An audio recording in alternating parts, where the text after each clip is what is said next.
Gisugdan na ang pag-renovate sa Mandaue City Hall nga na-igo sa sunog sa miaging tuig.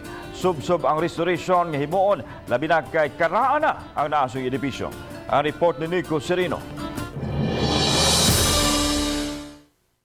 Hunyo sa miaging tuig, naigo sa sunog ang usa ka bahin sa second floor sa Mandaue City Presidensya. Gilamoy sa kayo ang sangguniang panglungsod office, opisina sa Vice Mayor, mga konsihales ug SP Secretary. Human sa hapit usa ka tuig, gisugda na ang renovation sa maong parte sa building.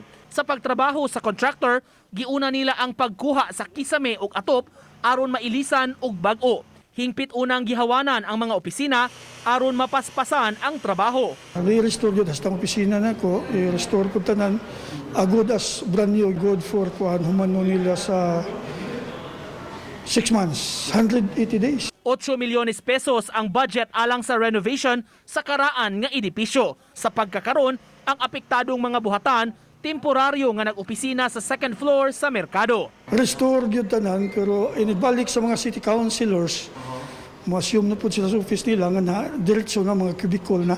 Sa una, dili mo ito cubicle, murag jitso na ito ilang lamisa, bitaw table. Uban ni Godfrey Relien, Nico Sereno, Balitang Bisdak.